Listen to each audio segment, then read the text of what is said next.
Silakan. Bismillahirrahmanirrahim. Alhamdulillah Rabbil Alamin. Wassalatu wassalamu ala ashrafil anbiya wal mursalin wa ala alihi wa sahbihi ajma'in. Subhanaka la ilma lana illa ma 'allamtana innaka antal alimul hakim. Rabbi shrah li sadri wa yassir li amri wa halul 'uqdatam min lisani yafqahu qawli.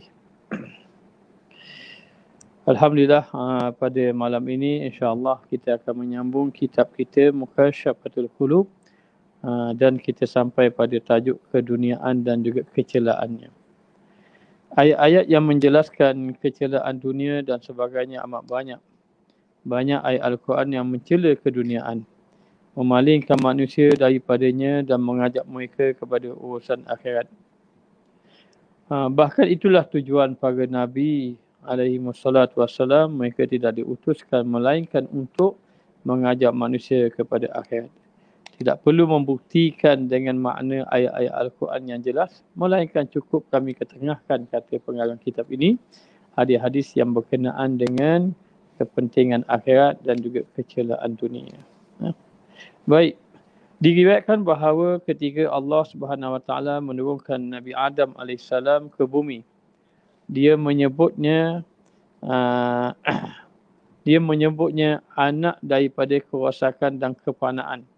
Sementara itu Daud Ibn Hilal berkata bahawa telah tertulis di dalam mushaf Nabi Ibrahim alaihissalam. Maka ketika mana Allah Ta'ala turunkan Nabi Adam ke bumi ini, maka dikatakan bahawa duduk di atas muka dunia ini adalah menjadikan satu tempat yang fana, binasa. Dan di atas muka bumi ini tempat yang banyak melakukan kerosakan. Maka di dalam mushaf Nabi Ibrahim AS, sebagaimana yang dikatakan oleh Daud Ibn Hilal, ada mengatakan, wahai dunia, betapa hinanya engkau bagi orang yang benar-benar, yang bagi orang-orang benar yang engkau berpura-pura dan berhias untuk mereka. Wahai dunia, betapa hinanya engkau. Hinanya engkau, wahai dunia, di hadapan orang yang benar. Orang yang benar dengan Allah, dengan cara kamu berpura-pura dan berhias-hias untuk mereka. Aku menumbuhkan dalam hati mereka, yakni Allah menumbuhkan dalam hati mereka itu kebencian dan penentangan kepadamu, yakni kepada dunia. Ini bagi siapa? Bagi orang-orang yang benar dengan Allah Subhanahu Wa Taala. Jadi Allah Ta'ala campakkan dalam hati dia tidak suka kepada dunia. Dan aku tidak menciptakan makhluk yang lebih hina bagiku daripada engkau, kata Allah. Tidak aku menciptakan makhluk yang lebih hina daripada dunia. Seluruh perkara mengenaimu adalah remeh dan kembali kepada kefanaan, yakni kebinasaan. Perkara-perkara yang berkaitan dengan dunia ini remeh, yakni tidak penting.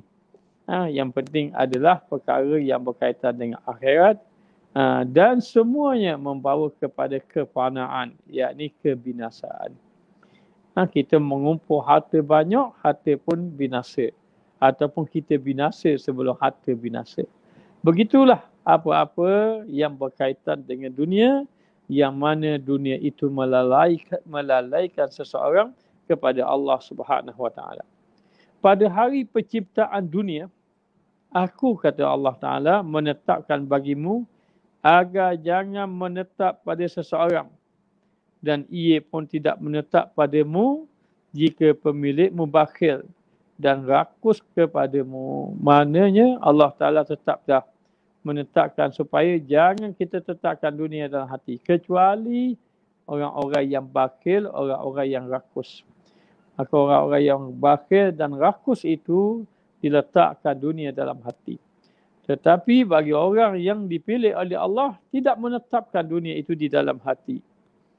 Berbahagialah orang-orang yang benar, yang hati mereka itu menampakkan keredaan Allah Subhanahu Wa Taala, dan batin mereka itu menampakkan kebenaran dan juga kelurusan.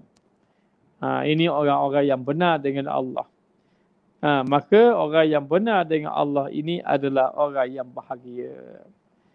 Bahagia ni orang yang duduk dengan Allah yang Maha Kaya. Maka dikatakan bahawa apa yang dilakukan orang yang benar ini adalah menunjukkan bahawa dia mencari keredaan Allah dan batinnya duduk dalam kebenaran, sentiasa duduk di atas jalan yang lurus. Berbahagialah mereka kerana tiada balasan bagi mereka di sisiku ketika mereka kembali kepadaku daripada kubur mereka, melainkan cahaya yang berjalan di hadapan mereka. Orang yang benar dengan Allah, berbahagialah dia. Di antara balasan Allah, apabila dia bangkit daripada kubur mereka, mereka mendapati cahaya berada di hadapannya. Maka para malaikat pun mengelilinginya hingga mereka sampai kepada rahmat Allah Subhanahu Wa Taala yang didambakan, yang diinginkan. Maka ini orang-orang yang benar dengan Allah. Bagaimana orang yang benar dengan Allah? Mereka adalah orang yang tidak tertipu daya dengan dunia. Mereka adalah orang yang mengutamakan akhirat daripada dunia. Rasulullah sallallahu alaihi wasallam bersabda, dunia itu ataupun keduniaan itu tergantung antara langit dan bumi. Antara langit dan bumi tadi, keduniaan itu tergantung. Sejak Allah Subhanahu Wa Taala menciptakannya, dia tidak memandangnya, yakni Allah tidak memandang pada dunia.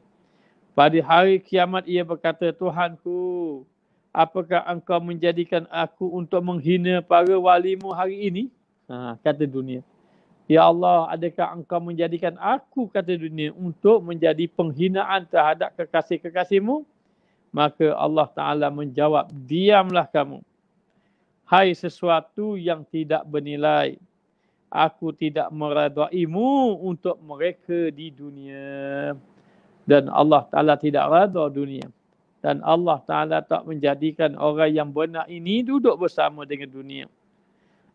Maka Allah tidak meredaimu untuk mereka. Untuk ahli orang yang benar tadi. Allah tidak redha kamu bersama dengan mereka. Lalu apakah aku akan meredaimu pula di atas muka dunia dah tak redha? Adakah aku, kata Allah, meredaimu pula pada hari ini, yakni di negeri akhirat. Jadi sebenarnya kalau kita tidak memiliki sesuatu daripada dunia, mungkin kita tak mempunyai harta yang banyak, mungkin kita tidak mempunyai kenderaan yang hebat, rumah yang besar, sesuatu yang diingini daripada dunia, walaupun kita tidak dapat benda itu pun tidak mengapa. Yang paling penting kita mendapat keredaan Allah Subhanahu Wa Taala. Diriwayatkan daripada kisah-kisah Adam alaihissalam, yakni kisah Nabi Adam alaihissalam, bahawa ketika ia memakan buah daripada pokok itu, pokok khuldi, ketika mana Allah berfirman, wala taqraba hazihi syajarah, jangan kamu hampir kedua-dua ini dengan pokok, ya, pada pokok ini. Maka ketika mana Allah Ta'ala memberitahu kepada Nabi Adam AS dan bahawa ketika ia memakan buah daripada pokok itu, perutnya bergerak-gerak untuk mengeluarkan sesuatu yang berat. Bila dia makan saja buah khuldi tadi, ataupun buah yang dilarang, maka perutnya bergerak-gerak. Padahal hal ini tidak terjadi pada makanan dalam syurga. Mana ada orang, mana ada makanan dalam syurga ni menyebabkan orang tu buang air, tidak ada. Tetapi ketika mana makan buah yang dilarang tadi, maka perutnya bergerak-gerak dan hingga dia merasakan ingin mengeluarkan sesuatu. Ini hanya pada pokok yang dilarang itu. Oleh kerana itu, ia dilarangnya memakannya, lalulah dia ini berpusing-pusing di dalam syurga. Lalu Allah Subhanahu Wa Taala memerintahkan malaikat untuk mengajaknya bercakap dengan Nabi Adam AS. Ia bertanya, apa yang kamu inginkan? Kata malaikat ini. Siapa orang Terengganu kata pamusi ketang dah. Mereka berpusing-pusing, berputar-putar. Maka Nabi Adam menjawab, aku ingin menghilangkan penyakit yang ada dalam perut aku. katanya Nabi Adam alaihissalam. Dikatakan pula kepada malaikat itu, katakan kepadanya, tempat apa yang engkau inginkan untuk membuangnya? Apakah di atas tikar, di atas bangku, di atas sungai, di bawah pohon rindang? Apakah engkau melihat di situ tempat yang baik, maka turunlah atas muka dunia. Nak buang kat mana dia kata? Atas dekat pokok ke? Kalau mu nampak di situ, maka turunlah kamu ke atas muka dunia. Maka dunia ini dikatakan diturunkan untuk membuang sesuatu yang hina, yang keji. Maka dengan itu menggambarkan bahawa dunia itu tidak dipandang tinggi, tidak dipandang mulia oleh Allah Subhanahu Wa Taala. Rasulullah sallallahu alaihi wasallam bersabda, pada hari kiamat pelbagai kaum dipanggil. Amalan mereka seperti gunung yang tinggi. Antara kaum-kaum yang dipanggil, ada satu kaum amalan mereka hebat. Amalan mereka seperti gunung yang tinggi. Namun mereka diperintahkan masuk ke dalam neraka. Para sahabat merasa hairan. Maka para sahabat bertanya, ya Rasulullah, apakah mereka mendirikan sembahyang? Baginda menjawab, benar, mereka mendirikan sembahyang. Mereka berpuasa. Mereka mendirikan sembahyang, mereka berpuasa, bahkan mereka menghidupkan malam. Akan tetapi, ketika diperlihatkan kepada mereka sesuatu daripada keduniaan, namun mereka berebut. Kadang-kadang walaupun orang itu ahli tahajud, tapi kalau bab dunia dia berebut-rebut, dia ni jadi tamak, jadi rakus, jadi bakhil, maka membawa terhalang dia untuk masuk di dalam syurga Allah Subhanahu Wa Taala. Dalam satu khutbahnya, Rasulullah sallallahu alaihi wasallam bersabda, orang mukmin itu berada di antara dua ketakutan, iaitu ajal yang ia redha tanpa diketahui apa yang Allah Ta'ala lakukan padanya, dan ajal yang kekal tanpa diketahui apa yang Allah Ta'ala tetapkan padanya. Oleh kerana itu, hendaklah hamba berbekal dari dirinya untuk dirinya, dari dunia untuk akhirat. Jadi takut kita ajal, kita tak tahu bila kita mati. Dan juga kita takut juga ajal, bagaimana dengan ajal kita? Adakah ajal kita ini kita mengakhirinya dengan sebaik-baik kematian? Maka oleh kerana itu dikatakan bahawa berbekallah kamu dari diri kamu sekarang ini untuk diri kamu akan datang. Maknanya dari dunia untuk akhirat kamu, dari hidup untuk matinya, dan daripada masa muda untuk masa tuanya. Dunia itu diciptakan untuk kamu, sedangkan kamu diciptakan untuk akhirat. Dunia diciptakan untuk kamu, diciptakan dunia supaya kamu duduk dalam atas muka dunia, dan kamu makmurkan dunia. Tetapi akhirat pula diciptakan untuk kamu.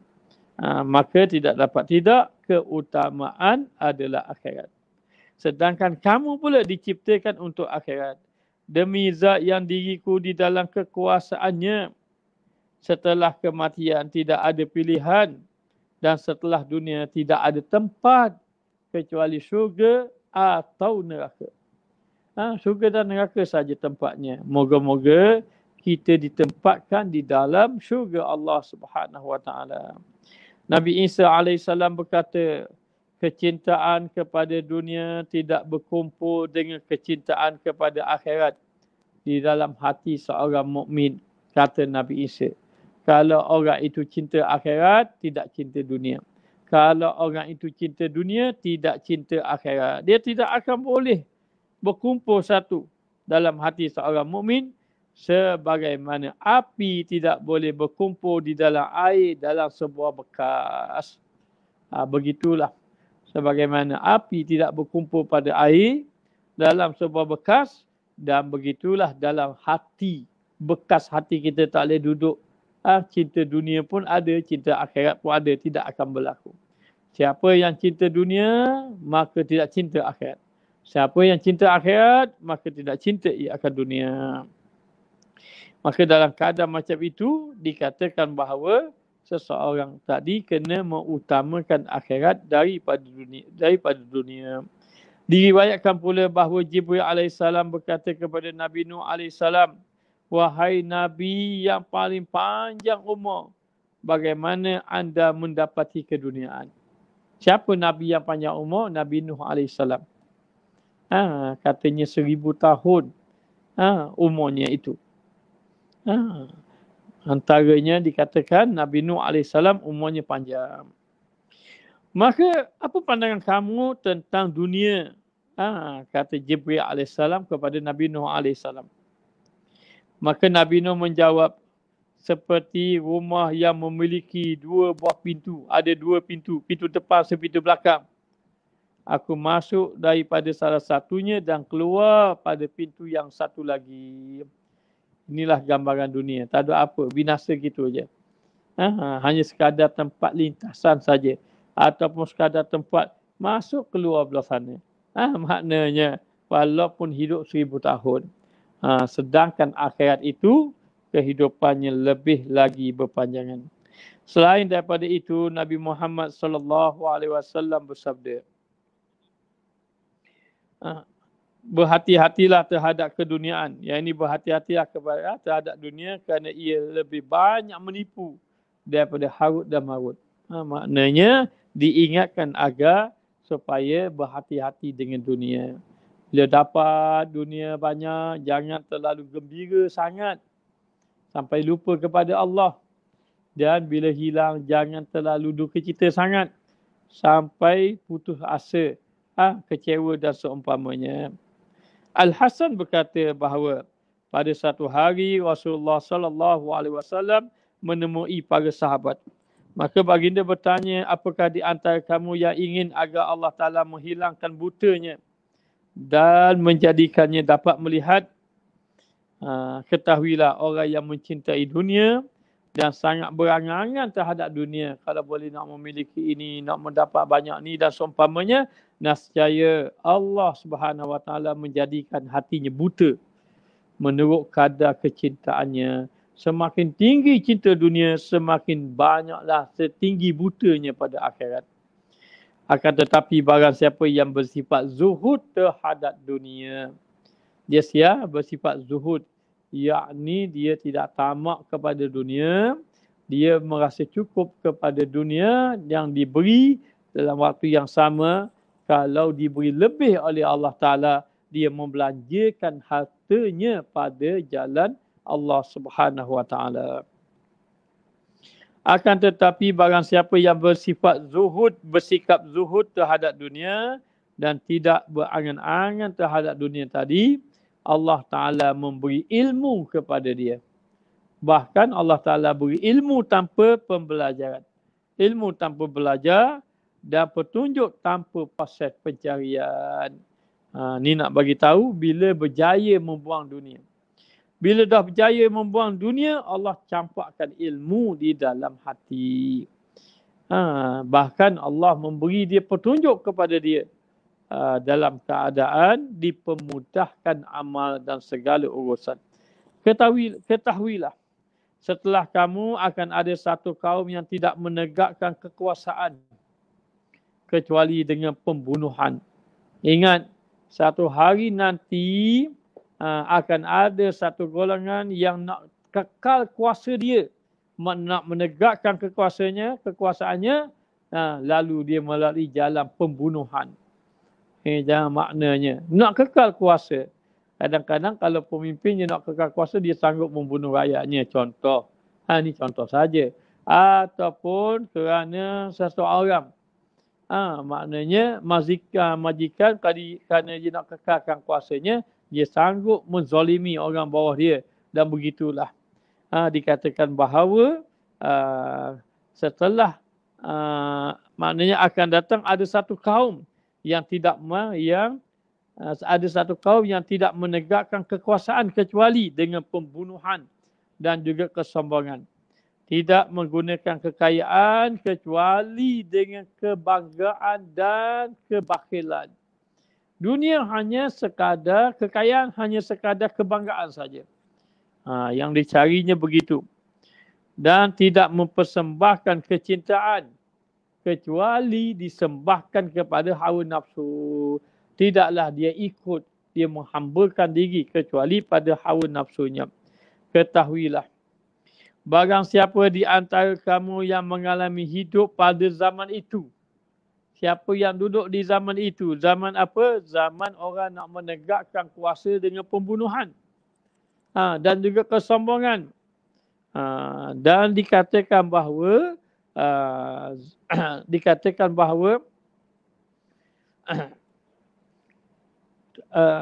setelah kamu akan ada satu kaum yang tidak menegakkan kekuasaan kecuali pembunuhan dan kesombongan, tidak menggunakan kekayaan kecuali dengan kebanggaan dan kebakhilan, dan tidak mempersembahkan kecintaan kecuali mengikut hawa nafsu.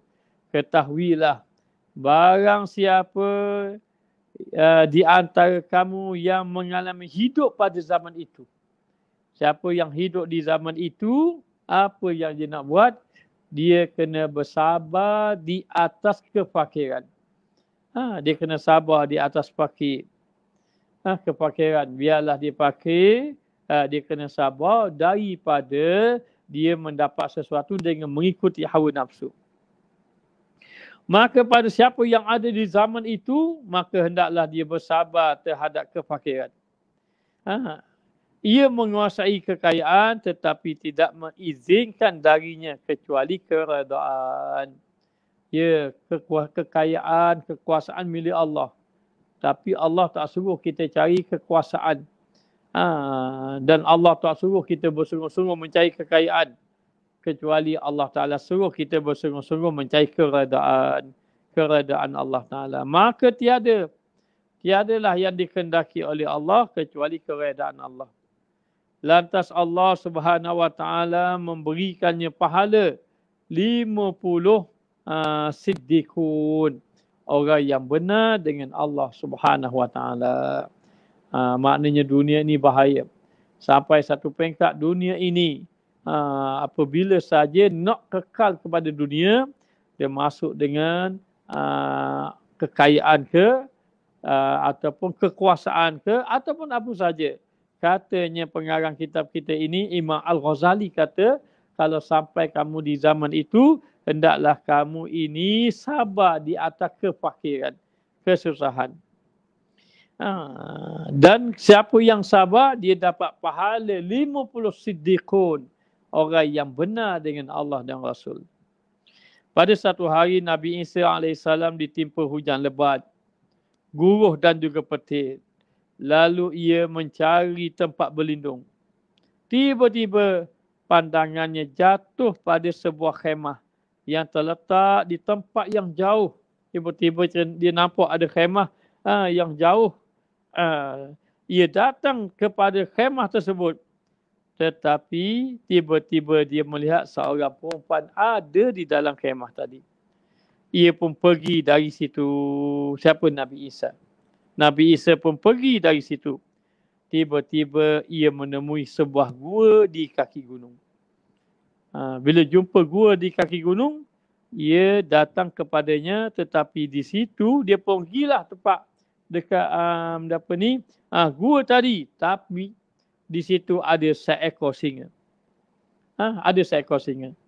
Lalu dia mengangkat tangannya dan dia berdoa, ya Tuhanku, ya Allah, Engkau menciptakan bagi setiap sesuatu tempat berlindung.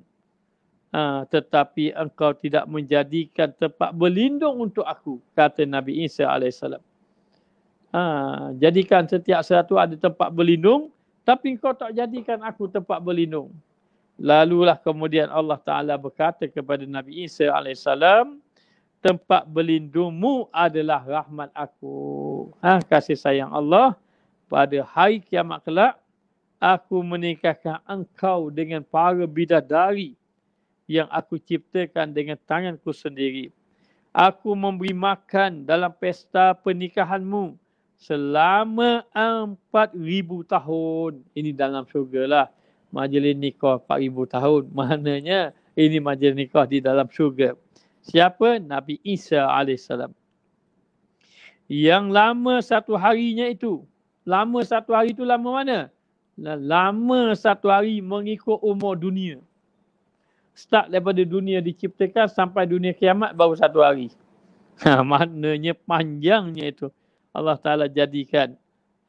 Dan lama mana? 40 hari majlis pernikahan. Pernikahan dengan siapa?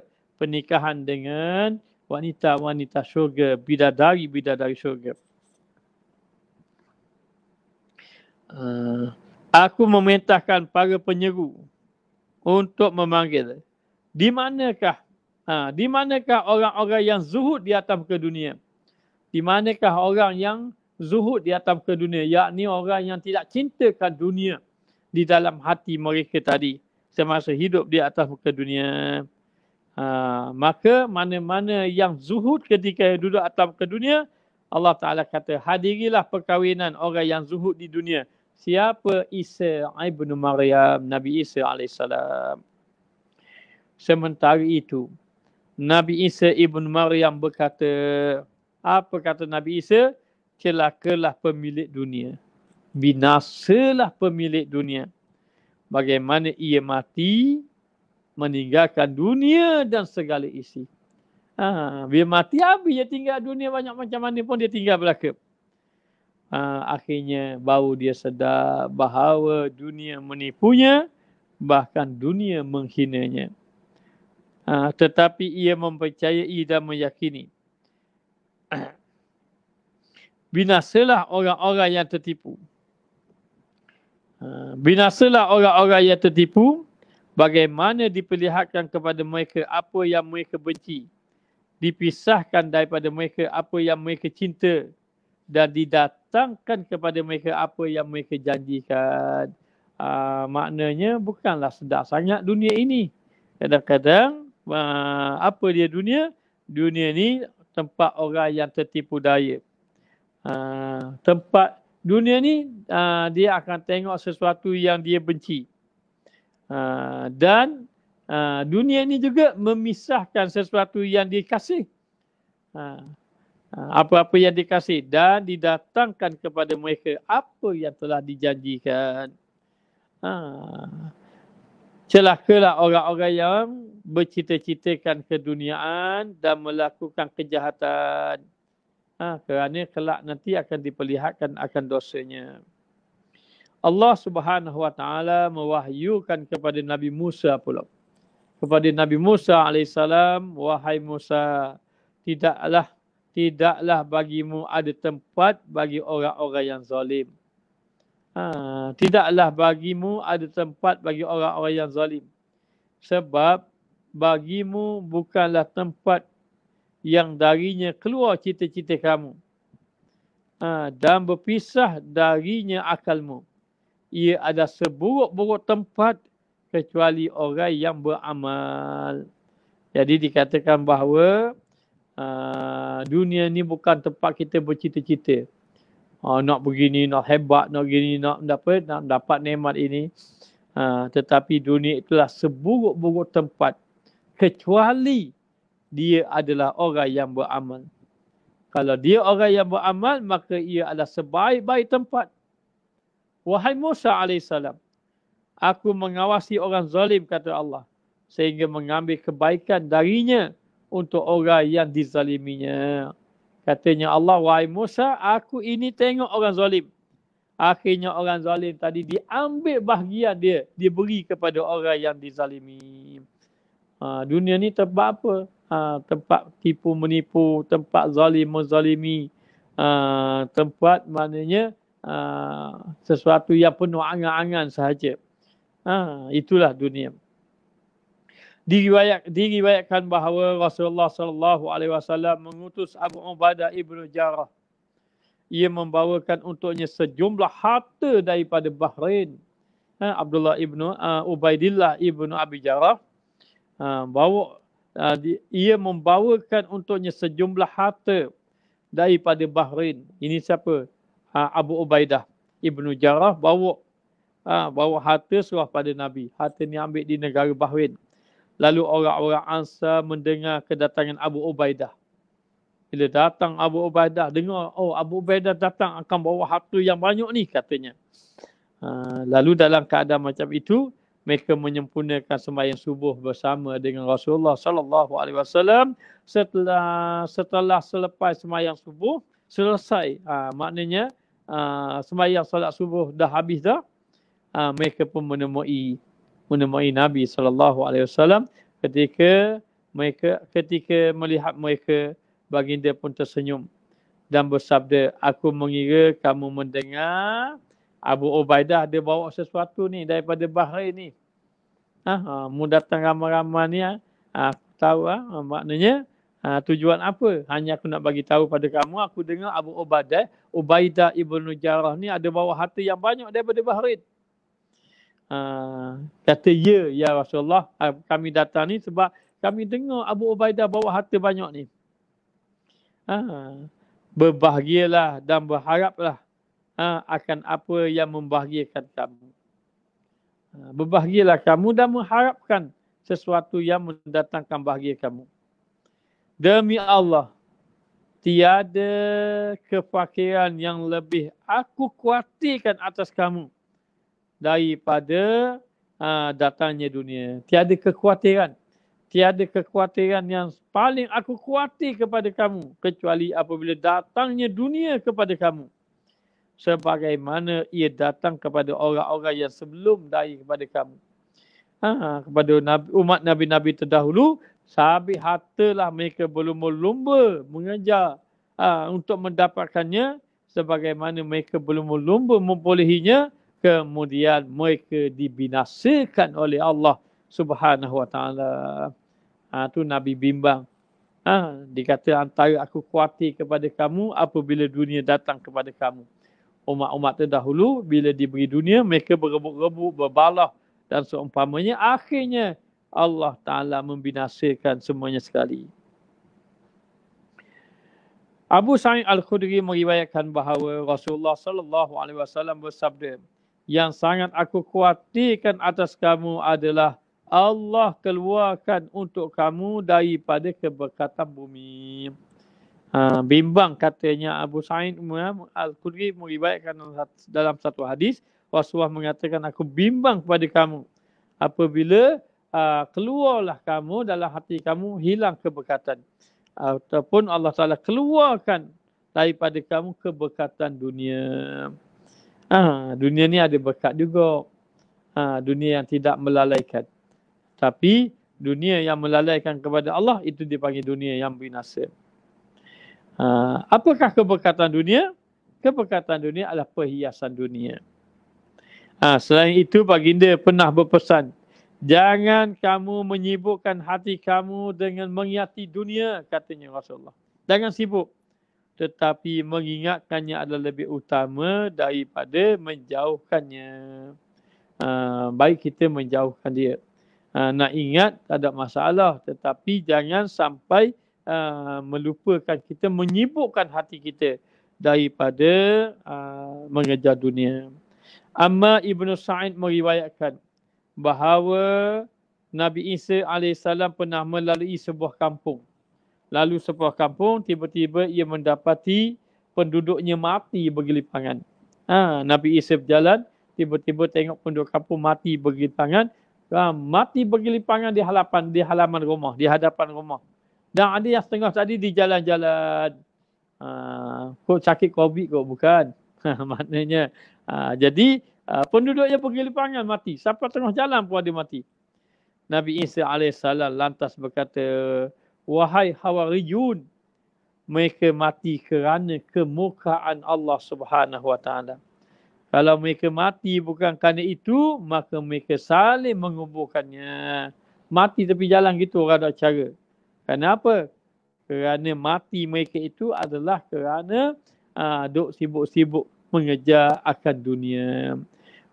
Wahai Ruhullah, kami ingin tahu khabar tentang mereka, orang bertanya. Ia lantas memohon kepada Allah, lalulah Allah mewahyukan kepadanya. Macam mana nak buat? Jikalau malam tiba, panggillah mereka, maka mereka akan menjawab panggilan kamu. Maka ketika malam itu tiba, ia naik di tempat yang tinggi, kemudian dia memanggil, wahai penduduk kampung. Ada cerita dia panjang ni, tapi kita sambung akan datanglah.